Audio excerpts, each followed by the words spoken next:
Bonjour Stéphane Ravier. Bonjour. Les bourgeois ne croisent pas l'immigration. Déclaration hier soir d'Emmanuel Macron. Le président vient chasser sur les terres du Rassemblement national. Oui, Emmanuel Macron non plus ne croise pas l'immigration. Il en parle sans doute parce que les sondages ont dû lui être présentés. Les Français en ont assez d'une immigration de peuplement, d'une immigration de remplacement, d'une immigration qui ne s'intègre pas, d'une immigration qui est de plus en plus communautariste, revendicative, conquérante. Bon, il y a le feu à la maison, quoi. Oui, mais alors, il appelle à parler vrai, en fait, avec ça, en disant je crois dans le droit d'asile, il le dit, mais ce droit d'asile est détourné de sa finalité par des réseaux qui manipulent. Oui, il parle, mais il faudrait qu'il agisse. Et le droit d'asile, oui, maintenant, on peut obtenir le droit d'asile parce que selon ses orientations sexuelles dans son pays d'origine. Alors, le droit d'asile, il a largement évolué, je dirais, défavorablement, ce qui conduit d'ailleurs à être une filière de l'immigration importante, en plus de la filière étudiante. Oui, oui. Mais voilà, donc ce sont encore des positionnements...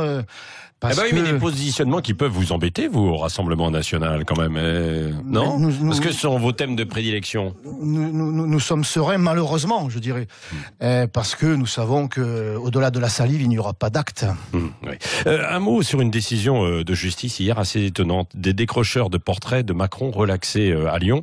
Le juge a dit que leur action était légitime puisqu'ils protestent contre une inaction face au dérèglement climatique. Vous applaudissez ou non cette décision inédite, vous ? Écoutez, nous sommes dans un pays de liberté, on n'est pas obligé d'avoir la tête d'Emmanuel Macron au-dessus de son lit. Enfin, si l'on veut vraiment, c'est le président de la République. Si l'on veut vraiment décrocher Macron, eh bien en 2022, il faudra aller aux urnes et tourner la page de la Macronie en portant à la tête. Vous n'avez pas spécialement envie de commenter cette décision de justice Le juge a eu raison ou pas ? Le juge a tranché. Encore une fois, on n'est pas obligé d'avoir le portrait d'Emmanuel Macron dans son salon. Voilà, c'est à moins que nous soyons à Pyongyang. Oui, non, mais dans les mairies, dans les bâtiments officiels.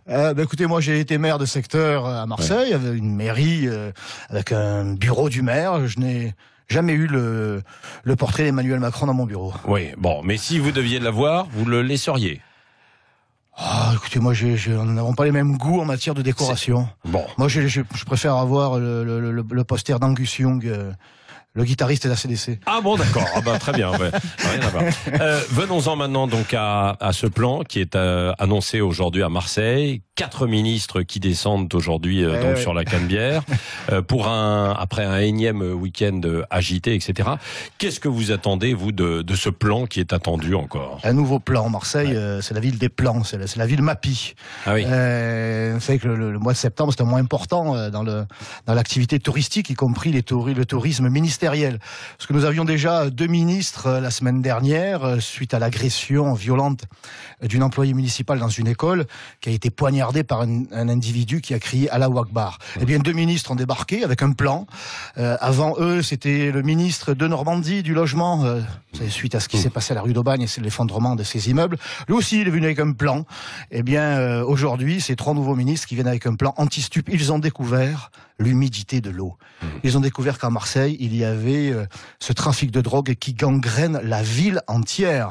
Il était temps, ça fait des années que je tire la sonnette d'alarme, mais ma foi, tant que tout cela se passait dans une certaine norme, dans un certain calme, eh bien ça a été accepté par les autorités locales, parce que en plus ça fait marcher l'activité économique. Votre collègue sénatrice marseillaise Samia Ghali avait réclamé l'armée dans les quartiers il n'y a pas si longtemps. Oui, d'ailleurs, elle sera tout à l'heure aussi avec nous. Oui, parce qu'elle est... Vous êtes d'accord avec elle Elle est dans une démarche médiatique, dans le buzz. Or, Madame Ghali, c'est une socialiste, et pendant des années, lorsque justement je tirais la sonnette d'alarme, elle a répondu, sa seule réponse c'était la réponse sociale. Il fallait toujours plus d'assistanat, toujours plus de subventions. Alors aujourd'hui, comme elle ne peut plus réclamer les policiers qu'elle n'a jamais voulu, elle est dans la fuite en avant avec l'appel à l'armée. Or, la police, c'est la police qu'il faut aider, à qui il faut donner les moyens humains.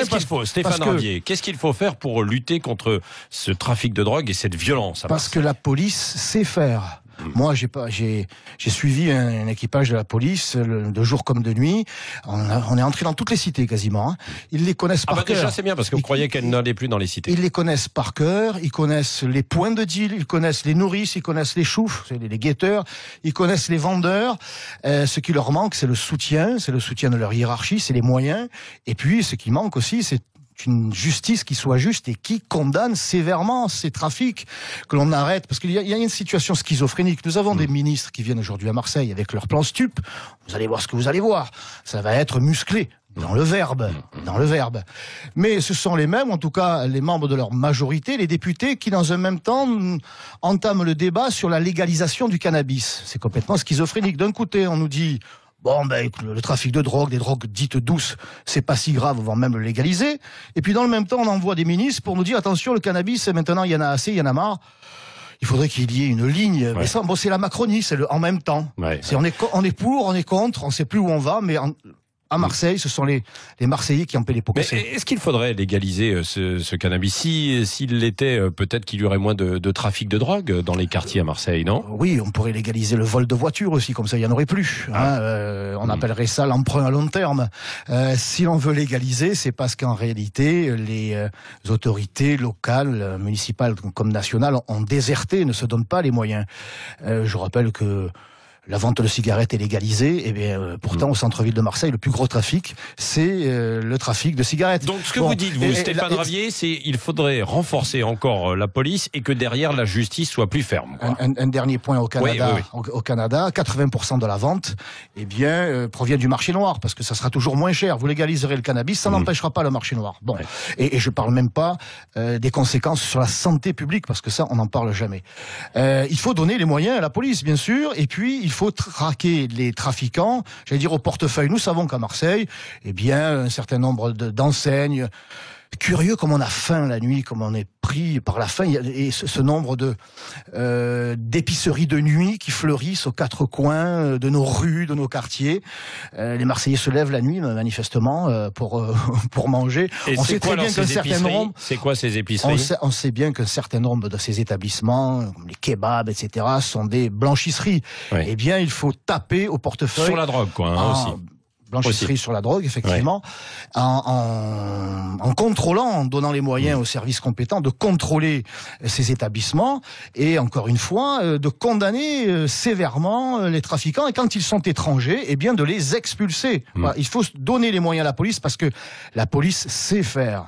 Elle sait le faire, mais il faut la soutenir. Oui, Marseille, c'est le Chicago de la pire époque encore aujourd'hui, alors. Marseille, en tout cas, la sécurité, c'est la première préoccupation des Marseillais. Ça veut bien dire que nous avions eu raison d'alerter les autorités publiques qui ont été l'équipe Gaudin, que ce soit Gaudin lui-même, Vassal, Gilles et tout le cirque, qui ont été dans le déni. On m'a accusé de bashing alors que j'avais tout simplement anticipé, moi. Alors vous lancez jeudi votre campagne à Marseille. Avec quelle priorité alors? Donc jeudi, à la salle Le Florida Palace, boulevard Mireille-Loz, dans le 10e arrondissement, à partir de 19h30. Entrée gratuite, je présenterai. Je présenterai les 8 têtes de liste, parce que nous avons nos têtes de liste, nous avons nos candidats, pendant que les autres sont en train de les chercher, d'essayer de nouer des alliances. La priorité sera la sécurité. Mais je dirais la philosophie, la ligne sera la proximité. Mais il y a la proximité au service de tous les Marseillais. Oui, il y a quelques années, on se disait que le Front National pouvait remporter la mairie de Marseille. Aujourd'hui, vous ne semblez pas en mesure, en fait, de le faire. Il faudrait des alliances ou pas? Pourquoi je ne serais pas en mesure? Je crois que cette année, bien au contraire, c'est l'année, je dirais pas que c'est l'année ou jamais, mais en tout cas, toutes les lumières sont au vert, tous les feux sont au vert, parce que, écoutez, nos adversaires sont dans un tel état, leur politique est tellement rejetée par l'ensemble des Marseillais, mais ce n'est pas par défaut que les Marseillais peuvent nous porter à la tête de la ville, mais aussi parce que nous avons très bien travaillé dans les 13e et 14e arrondissements avec Madame Dangio, maire de secteur, et son équipe, dans l'intérêt de tous les habitants.